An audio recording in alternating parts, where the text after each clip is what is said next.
I'm a very harsh critic of myself, so I need to, when I'm boxing, I'm like, I need to be able to watch this back. That's good though, man. You know, if you set the benchmark on your own life, no one else. Okay, so we're back.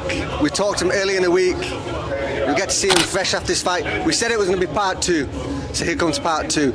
First of all, well executed, good pressure, good dummies, good footwork, good setting him up, putting him into position, getting him where you want to get. How did it feel to be back out there?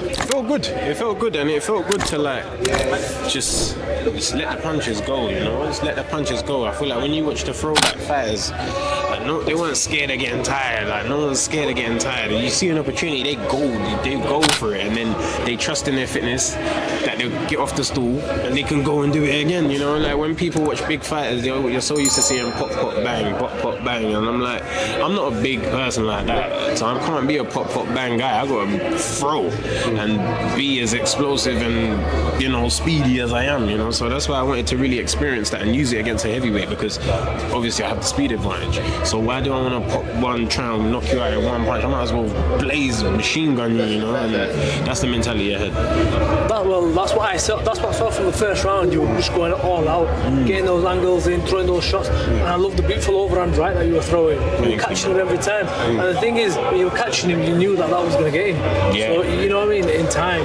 that's the. Them body shots weren't bad too. No, listen, you know, head and body, and I mean he's a bigger person. You know, he's a bigger target, and I didn't want to headhunt. I didn't want to watch the fight back and see myself headhunting. I wanted to see me working up and down and understanding that investing in the body is part of the game. So yeah, like I'm a very harsh critic on myself. So I need to, when I'm boxing, I'm like, I need to be able to watch this back. That's good though, man. You know, if you set the benchmark on your own life, no one else can put expectation on you. Your expectation should be always bigger than anyone else's expectation. 100%. You don't need someone.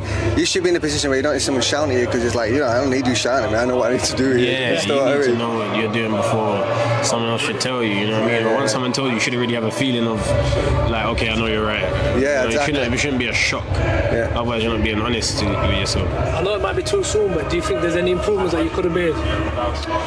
Yeah, I do think I got a bit close sometimes. I got a bit too close, but when you're in the fight and it's early, it's hard to gauge the range. Of course, that's why you have to use your jab and whatnot. But even when he did hold me, we weren't like full hugging. Like I did feel like a little brace of space, but it's just not enough to throw. But I'm happy that I got the brace of space, because it takes a lot of effort to hold on.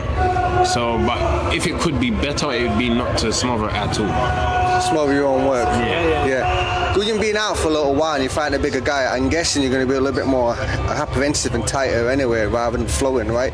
A bit more cautious. Yeah, I don't know, I didn't feel super cautious. I just knew I had to have my hands in a certain position, and I had to have, you know, be a smaller person. As long as I was a smaller person, I don't have to be cautious. If I was trying to battle him at his game, then I knew it would make the night long. So I just kept reminding myself, you're the smaller person, do what you wouldn't want. As a big person, you wouldn't want that guy to do, you know, be that guy.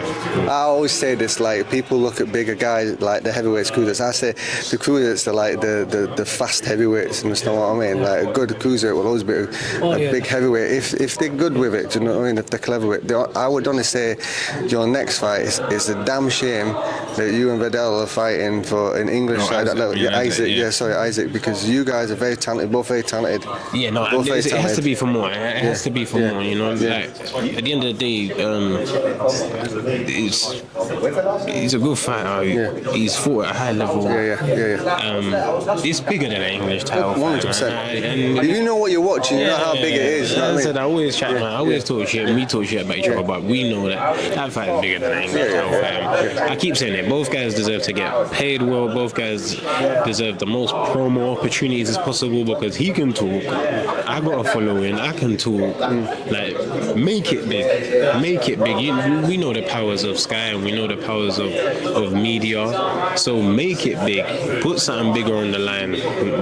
Max it out. You know? Do you think it's the right time now or down the line? Make it bigger down the line? No, it's the right time now. Yeah. Only because Isaac's part of the previous generation. So because he's part of the previous generation, it has to be now. Anyone that's part of current or future can wait, but Isaac's had his time. And I do say that he's had his time.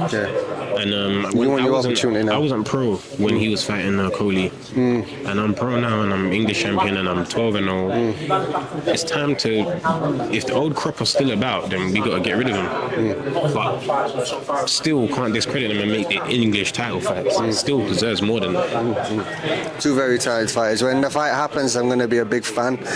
I'm going to forget my media that day and just sit down there because I know there'll be a lot of IQ going in I the know ring. there's going to be a lot of ticket requests. I'm not answering it to a lot of people. It's going to get hectic. Yeah. Listen, we're going to leave him alone. Thank you, man. We're going to ask you one last question. I'm only asking because he told me to ask you. He wants to know what your first nice meal is going to be. Ooh.